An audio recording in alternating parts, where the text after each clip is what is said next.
मटण देखील विसरून जाल अशी चटपटीत आणि चमचमीत अशी अंडा करी आज आपण बनवणार आहोत। नमस्कार मंडळी, स्वागत आहे तुमचं माझ्या YouTube चॅनेलवर। फक्त घरी बनवलेल्या मसाल्यापासून ही रेसिपी आपण बनवणार आहोत। तर सर्वात आधी जेवढी अंडी लागतील तेवढी घ्यायची आणि एका भांड्यात गॅसवर उकडत ठेवायची।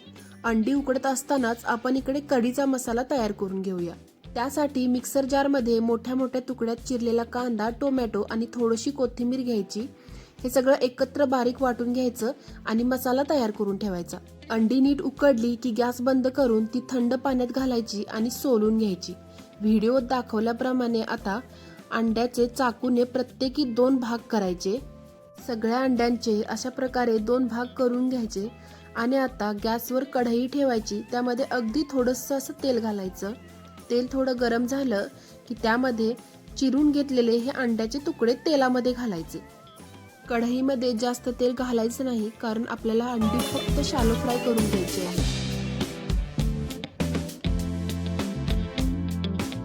साधारण 5 मिनिटे एका बाजूने अंडी नीट फ्राय करून घ्यायची। 5 मिनिटात एका बाजूने अंडी अगदी छान अशी फ्राय झालेली आहेत। आता अंडी चाकूच्या मदतीने पलटून दुसऱ्याही बाजूने अगदी 5 ते 10 मिनिटं फ्राय होऊ द्यायची।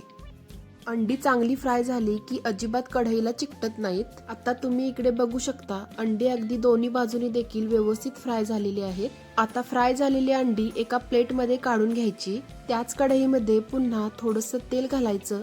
तेल थोडं गरम झालं की त्यामध्ये जिऱ्याची फोडणी द्यायची आणि बारीक चिरलेला कांदा तेलात घालायचा आणि कांदा छान सोनेरी होईपर्यंत नीट परतून घ्यायचा। कांदा नीट भाजून झाला की आता मिक्सर जार मध्ये तयार करून ठेवलेला कांदा, टोमॅटो आणि कोथिंबीरचा मसाला कढईत घालायचा। मसाला घालताच गॅस थोडा मंद ठेवायचा, कारण कच्चा मसाला पटकन जळू शकतो।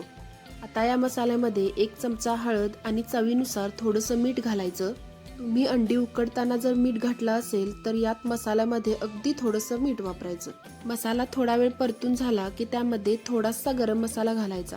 जास्त नाही, फक्त सुगंधासाठी अगदी थोडासा गरम मसाला घालायचा। त्यानंतर थोडीशी आलं लसूण पेस्ट घालायची। आलं लसूण पेस्ट जर घरी बनवलेली असेल तर चव अजून देखील चांगली येते। लगेचच 1 ते 2 चमचे लाल तिखट घालायचं आणि मी येथे आपलं घरगुती कोल्हापुरी लाल तिखट वापरलेलं आहे, जे आम्ही घरातच बनवलेलं आहे। त्यामुळे दुसरा कोणताही मसाला घालायची गरज नाही। मसाला चांगला भाजला की त्यामध्ये गरम केलेलं पाणी ओतायचं।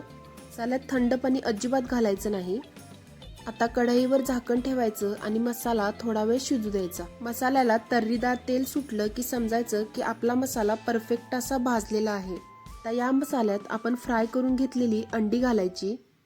अंडी अगदी हलक्या हाताने मिक्स करायची, म्हणजे मसाल्यात अंडी फुटणार नाहीत। आता पुन्हा एकदा कढईवर झाकण ठेवायचं आणि साधारण 5 ते 10 मिनिटं अंडी मसाल्यात शिजू द्यायची। त्यामुळे अंडी मसाल्याची पूर्ण चव शोषून घेतात आणि करी देखील एकदम झणझणीत आणि चमचमीत अशी होते। शेवटी वरून थोडी बारीक चिरलेली कोथिंबीर घालायची आणि तुम्ही बघू शकता, चमचमीत आणि झणझणीत अशी अंडा करी तयार आहे। आजचा रेसिपीचा व्हिडिओ तुम्हाला कसा वाटला ते मला कमेंट करून नक्की सांगा। व्हिडिओ आवडला असेल तर व्हिडिओला लाईक आणि माझ्या चॅनेलला सबस्क्राईब करायला विसरू नका। परत भेटू अशाच एका साध्या आणि सोप्या रेसिपी सोबत। थँक्यू।